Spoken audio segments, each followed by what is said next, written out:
Ashifa Center.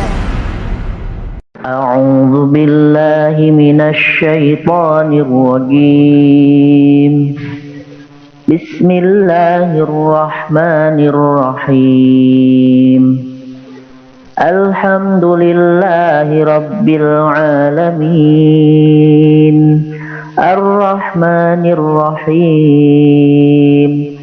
مالك يوم الدين. إياك نعبد وإياك نستعين. اهدنا الصراط المستقيم. صراط الذين أنعمت عليهم غير المغضوب عليهم ولا الضالين.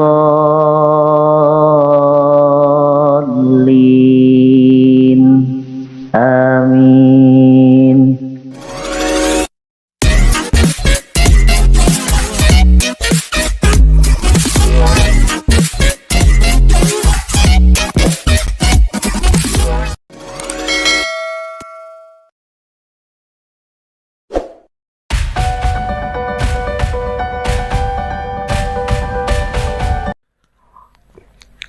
Assalamualaikum warahmatullahi wabarakatuh.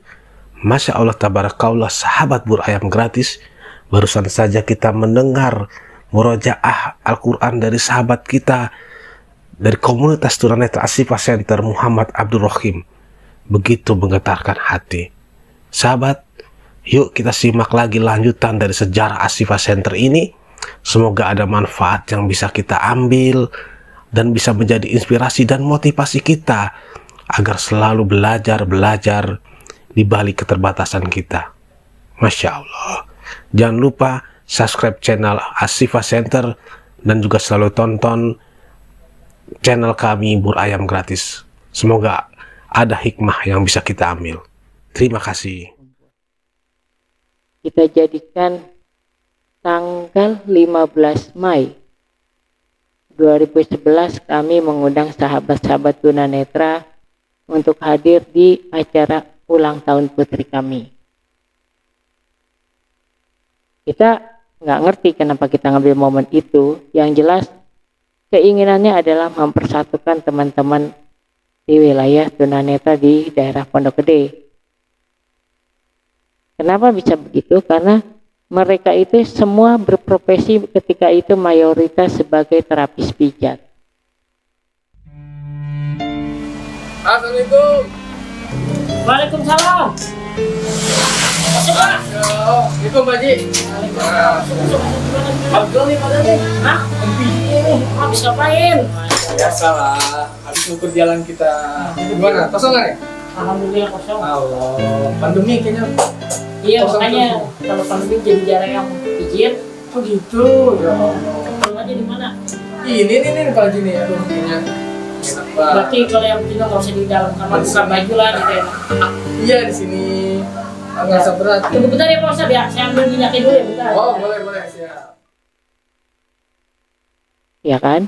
Ada yang keliling, ada yang memang hanya terima pasien. Nah, uniknya itu adalah mereka tidak saling kenal. Mungkin hanya kenal nama. Misalkan saya tinggal di perumahan duta. Ya kan? Nggak taunya ada orang di luar duta keliling ke daerah duta gitu loh. Padahal di situ sudah ada saya. Begitupun sebaliknya. Sampai tercetus usulan dari istri, udah ya coba kita kumpulin teman-teman. Kan ayah berpendidikannya lumayan. Tercetuslah ide, kita kumpulkan mereka dan jadilah Ashifa Center ini. Spontanitas tanpa ada filosofi khusus.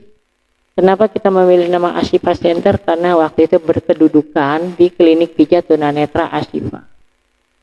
Sepakat dengan nama itu, diawali dengan kegiatan cuma kumpul-kumpul, kita sharing, bertukar pengalaman, sempat juga buat tabungan, sempat juga bikin ya yang sifatnya urusan duniawi lah. Sampai pada akhirnya kita mulai dikenal orang, mulai kita berinteraksi dengan komunitas-komunitas lain, akhirnya kita mulai itu event-event tertentu, ada kegiatan pelatihan coaching, ya kan, buat teman-teman yang memang belum bisa bicara, latihan public speaking lah, kurang lebih seperti itu. Bagaimana agar ketika memberikan pelayanan terapi pijatnya itu bisa jauh lebih baik. Dan tak lama kemudian ada juga saya bertemu dengan seorang ibu yang memiliki satu tabloid. Nah, inilah awal kegiatan Al-Quran Braille kita mulai. Saya dapat tawaran Al-Quran Braille, namun saya bilang, Ibu, mohon maaf, yang kita butuhkan bukan Al-Quran Braille, tapi pembelajaran Al-Quran Braille. Sepakat, kita bikin kesepakatan bersama, bikinlah kegiatan bersama antara tabloid tersebut dengan Ashifa Center. Yang namanya berkegiatan bareng, yang namanya kegiatan melibatkan sponsor, maka ketika sponsornya berakhir, maka kegiatan itu pun berakhir. Namun akhirnya karena teman-teman masih banyak yang mau belajar, kita tariklah ke Ashifa, kembali kandang, kembali ke kampung sawah. Dan ketika itu memang biasa, kalau untuk urusan dunia mah banyak yang ikut, tapi ketika pembelajaran agama, mengkaji Al-Quran itu tidak banyak yang ikut, hanya paling banyak 15 orang. Namun alhamdulillah yang 15 ini konsisten. Ada yang sudah 1 juz, 2 juz, bahkan ada yang 7. Nah, seiring berjalannya waktu, dari sejak berdirinya komunitas ini, dari istilah mulai suka dan dukanya berjalan, tercetus ide dari salah satu pengajar kita agar Ashifa dijadikan satu yayasan. Bukan kami nggak setuju ini dijadikan yayasan, tapi ketika itu pun beberapa kali kita dianjurkan, dikasih saran oleh orang-orang yang sedikit peduli, mengusulkan agar ini dijadikan yayasan, agar mudah dalam pencarian dana. Namun saya nggak setuju. Kenapa? Karena yang pertama kita memang tidak punya SDM, cuma saya dan istri. Kedua, kita khawatir ketika itu. Khawatir kita tidak bisa komitmen, khawatir kita tidak amanah. Karena banyaknya yayasan yang beredar itu, ada yang memang hanya sebatas untuk membuatnya saja, tidak diisi dengan benar-benar sesuai dengan program yang ada. Jadi Ashifa ini sudah punya program tapi tidak menjadi sebuah lembaga. Sampai akhirnya disepakati jadilah ini satu yayasan, walaupun tetap saja ketika menjadi satu yayasan cuma saya dan istri yang sibuk istilahnya mengajak teman-teman belajar, dan sampai sekarang pun kita hanya bisa bertahan dari apa yang kita miliki, apa yang kita punya, dan paling ada beberapa orang yang care dengan kita, silakan bantu. Dan kami memang tidak pernah buat proposal. Kami selalu mengajak bagi yang memang peduli, ayo silakan datang, ambil peranan, jadilah bagian dari Ashifa. Jadi Ashifa ini milik bersama. Jadi saya rasa Ashifa ini berdiri bukan awalnya memang dari kami berdua, namun selebihnya biarlah Allah yang berkehendak.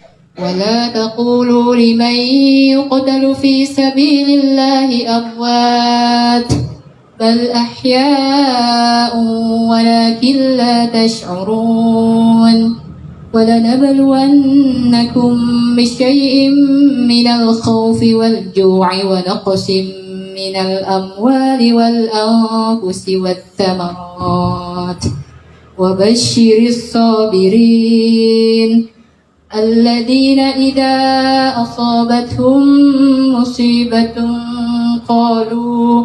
قالوا إنا لله وإنا إليه راجعون أولئك عليهم صلوات من ربهم ورحمة وأولئك هم المهتدون.